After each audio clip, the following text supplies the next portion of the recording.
She's a founder of the tech company No Isolation. They use technology and robots to fight loneliness and isolation. And this woman was awarded with the European Commission's Women Innovators Rising Innovators Prize last year. Please meet Karen Dolva.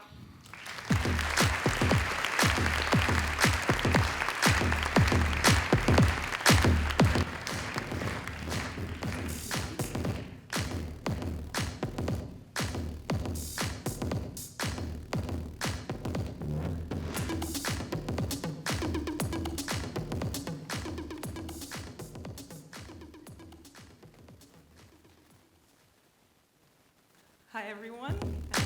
Oi! I'm not gonna dance. I have no idea how you do that, but some people know how. I'm Karen, the CEO and one of the founders at No Isolation. And yeah, we try to live up to our name. We're a tech company, originally from Oslo, but now also here in Sweden and in the UK, and yeah, spread across Europe. And this is what we try to do. With technology, we try to solve loneliness. They don't necessarily fit together in your mind instantly, and many of you have probably often thought that technology is doing the opposite, making us more disconnected. I think that's true in many cases, but it's also possible to use tech to solve this massive social crisis that we're seeing. And next to developing technology, we work a lot on spreading information. So I'm going to start talking a bit about loneliness itself, because it's not to be misunderstood with being alone. Loneliness is when you wish you had a social connection, and it can be in either part of your life, your home life or your work life, or just, yeah, your social life. If you feel like you're missing something and you think you should have it, but it's not there, it's not available to you, you will experience loneliness. And most of us do, at some part of our lives. I'm not sure if anyone here can raise their hand and say that I've never felt lonely. But when you have this feeling over time, it starts becoming dangerous. And when it's really dangerous is if you end up in a place where you feel like if something were to happen to me, or if I would need help, who would see me, who would help me? If you can't answer that question and you keep living in that stress, it increases your heart rate slightly, which several scientists have at this point said can be compared to smoking 15 cigarettes a day. So just living in loneliness over time will increase your risk of having a heart disease by almost 30%. It will increase your risk of having a brain stroke, and it will increase your risk of early dementia. So there's quite a few physical things that happens to us if we feel like we're not secure in our social environment. And it's also important, and especially for us as a tech company where we want to develop solutions to understand how does this happen, who does it happen to, and where can we be to intervene. And all major life changes, that might sound huge, but if you start thinking about it, it is when you start university, when you become a parent for the first time, when you move to a new city, if you lose your partner, if you get a heavy diagnosis. If any of these uprooting events happens to you, you're exposed to loneliness. And for most people, that lasts for maybe a couple of months, and then you get out of it, and it's fine, and you worked your way through it. But for some, that's not the case. And these are the breaking points in life where No Isolation wishes to be, and to have solutions that might make it simpler. And our first user group, and what ended up being the point of no return for Marius, Matthias, and I, where we decided, okay, we have to start a company. We had no idea what we were going to build, but I've studied computer science, both of them have. We figured we can make something, was when learning about kids with long-term illness and what happens to you if you're 8 years old and you get a heavy diagnosis and you're forced out of school. Everything we found was quite devastating. They have a much higher dropout rate. Many of them never end up getting a job. And we thought, they have all this tech. Like, why would an 8-year-old be any more limited than any of the rest of us if you have to stay in bed? You have your tablets, and you have your computers, and you have your phones, and you have everything. But then we started looking into it and what all of those services and all of that technology is really giving them. And the heartbreaking thing was to sit there and ask yourself the question, like, who do you text if you haven't spoken to anyone but your mom for the past 2 months? And the only thing you've done is to go through treatments. You've been ill. So you're in a place where you have zero energy and all of your friends are out there living their lives. And yeah, you can follow what they're doing on social media, but it doesn't give you the material you need to interact. So I think we conducted a bit more than 100 interviews with parents and teachers and nurses and the kids themselves, and trying to understand, like, what could we make that would make life a lot easier for you if you get a diagnosis, or if you break your back, what can we do? And the thing they kept saying was that they needed to just be there. They basically needed to be out of their beds. And we ended up creating a telepresence robot. My robot is standing right there. So it's dressed up with a little bow tie. This robot goes wherever you cannot go, and you remote control it. So for a child who is bedridden for a long period, either in hospital or at home, or just has an immune disorder, meaning that they cannot leave their house, this can be there, and through it, you can see everything, and you can talk to your friends, and your friends can pick you up and bring you along with them. And everything is designed for and with these kids, because we're seeing a lot of telepresence robots. I think all of you have seen these high ones with wheels and a screen, and yeah, they're being used in TV series and such. But in a school environment, when you have a sick kid at the other end, maybe you don't want wheels because they're tough to learn how to control. Maybe you don't want a screen, and we thought we were going to have one. So on the first prototypes of Baby One robot, we had a screen, and then the kids kept being like reluctant to use this. And then, well, maybe you don't want to be displayed because you have no hair, and everyone else are dressed up and ready for school. So we took away the screen and started testing prototypes without, and it really works because kids, they get avatars. So if you can hear, I don't know, Maria's voice through the robot, you know that Maria is there, that is her. And yeah, I wanted to show you a movie, and I think the most important thing to notice in the movie is how important it is that it is an individual tool. It is not something for everyone, but something for yourself. And I'm hoping it will start on its own. Maybe not. Jack's a blue, so that this is his dream. Tonight we have a first. It's the first ever virtual match day mascot. If you look, that is Jack, 14-year-old Jack inside there, who will be controlling the mascot from home tonight. AV1 is a telepresence robot. It works like an avatar. So a child that is severely ill and has to stay in bed can control their robot from home and see everything, talk to their friends. Hello!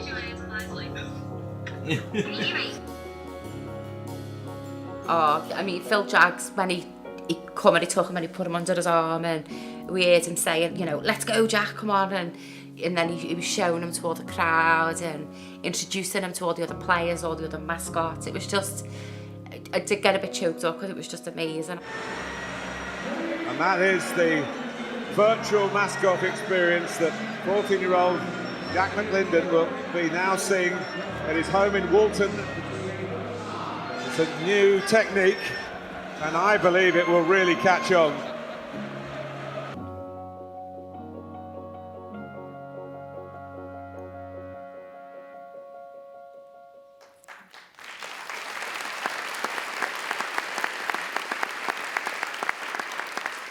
Thank you.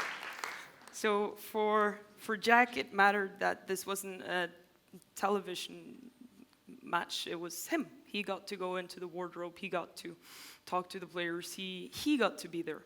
And for most of our now almost 1,000 robot users, that's the thing. They get to experience their life, not something recorded. And it's not all about the curriculum in class. It's about solving the tasks in the group work like everyone else are. And the reason we drop out of school is because we don't feel like we have that social environment. It's not because we're doing bad at English. So we wanted to give these kids that and try to be there as soon as possible when something happens that will take you out of school. And this is something that is not 100% true, but it is at least 95% true. I think we're seeing this wave where we've been continuously, for the past 20 years, making efficient people more efficient. And most of the tech that's revolutionary, that's coming our way, is meant to make people like me even faster than I already am. And what is left for the group that continues to be on the outside are adaptations and things that are just kind of patched together. And I don't understand how it is that I have a younger brother, and my mom and I all have the same phone. Like we don't have the same needs at all. He's in school. My mom is not happy using her phone for anything but calling, but we still have the same phone, and it's still expected of us. So I think there's a lot to be done when it comes to developing things for the individuals instead of the masses. And I think the second we start developing for the individuals, we're going to see technology that caters to everyone instead of just people like me, which is really sad. This group, the seniors, and we've defined or categorized seniors as those above 80, even though that's super difficult because you have 93-year-olds who are fit and who can use every technology thing there is, and you have 68-year-olds who cannot. But we have to set the bar somewhere, and we started looking into the senior groups 2.5 years ago because they are much more lonely than the rest of the population. A fourth of them spend days without talking to anyone. A third of them says themselves that they are lonely. And in the group, when I said about the uprooting, a lot of the things are happening at once. So they might have new illnesses, they might lose their partner, they might have to move, or they see their family move away, and then they had this expectation. And I think that's really important to understand when it comes to loneliness, that it is 100% expectation driven. Eating dinner is much more lonely than eating breakfast alone. A Saturday night is much more lonely to be alone than a Tuesday night. This is why we every Christmas talk about how we need to involve everyone. It has to do with expectations.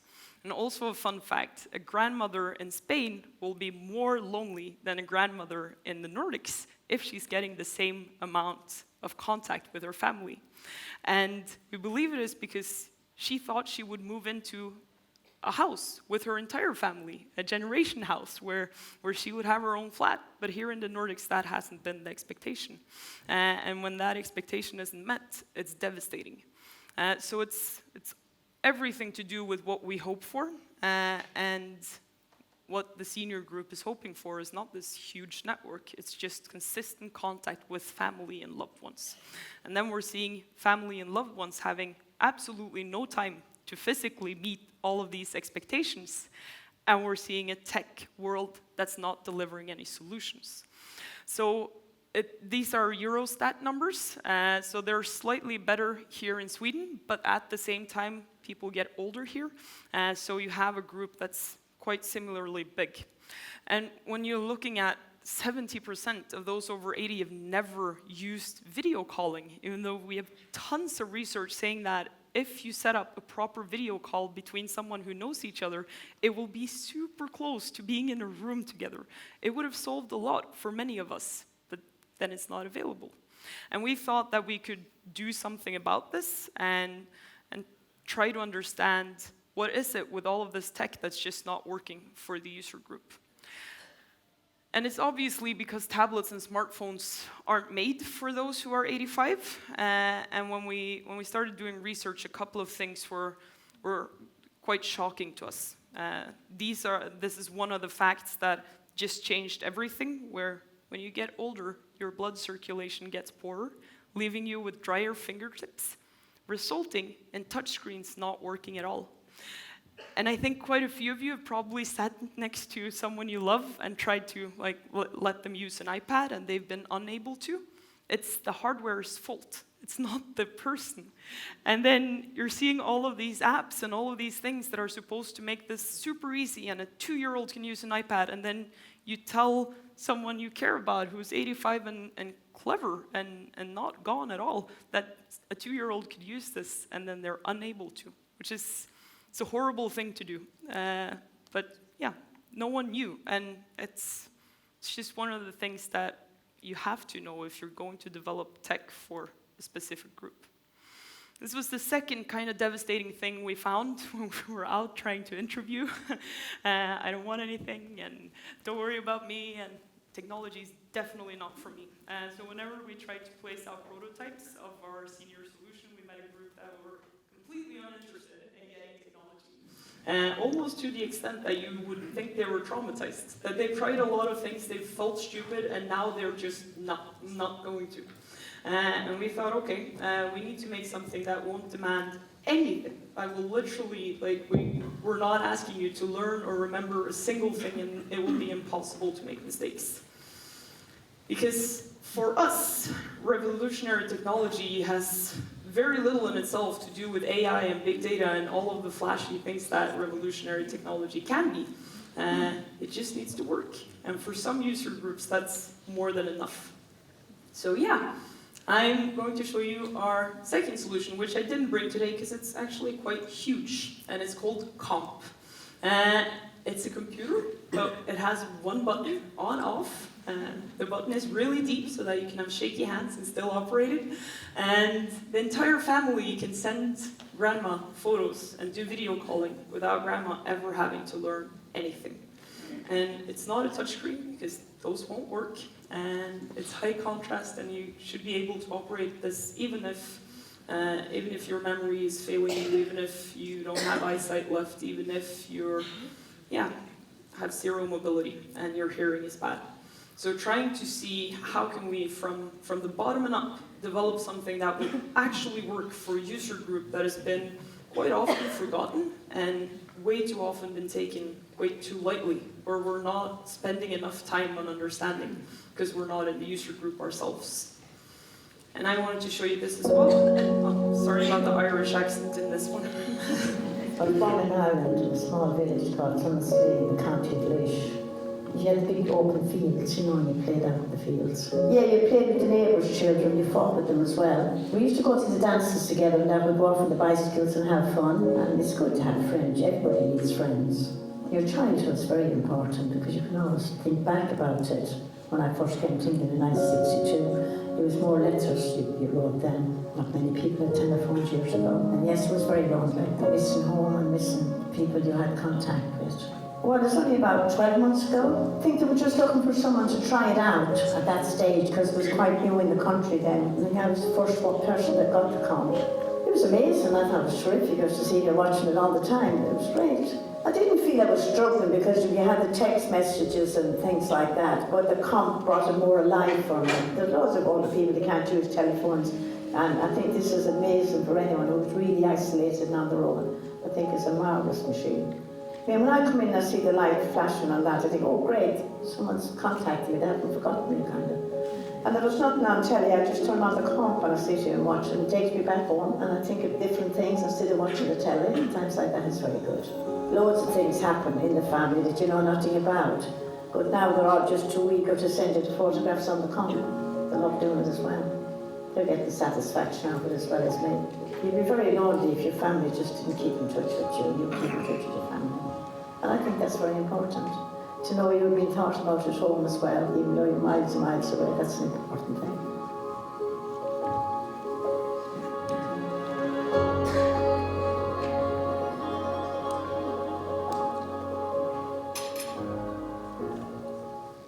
So this was the video we came across. We've not made it ourselves, and we didn't know it was going to be made. But Alice was one of the first who got a comp in the UK. And she touches upon a few of the things that we were hoping was going to happen, that you feel like people are remembering you. And the seniors are talking about the photos that they're getting into their machine as postcards. And on average, they get 2 postcards each day, which is quite magnificent when the alternative has been your family coming up with their tiny phone screens and showing you the entire vacation in photos in half an hour and then having to leave. So it's quite a few magic things have happened.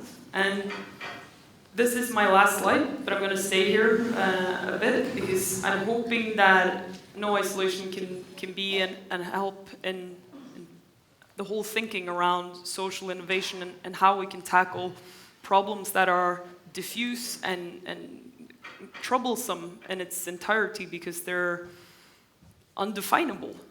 What is loneliness, and how do you develop technology to solve that? Well, I'm 100% sure that we cannot make an app that will cure all loneliness tomorrow, but I think we can tackle it by doing our homework and understanding how is this group put together and who is suffering from social isolation, and can we pinpoint each and every group and try to make something for the different needs.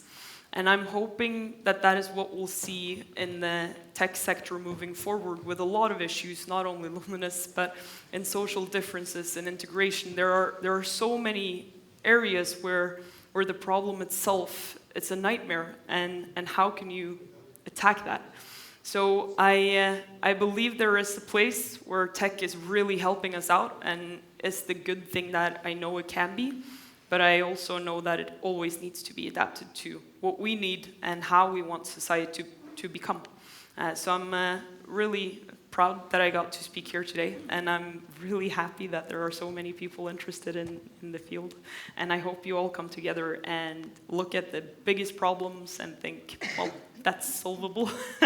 And yeah, I'm going to leave you on that note. Thank you. Thank you very much, Karen. Thank you very much. Now.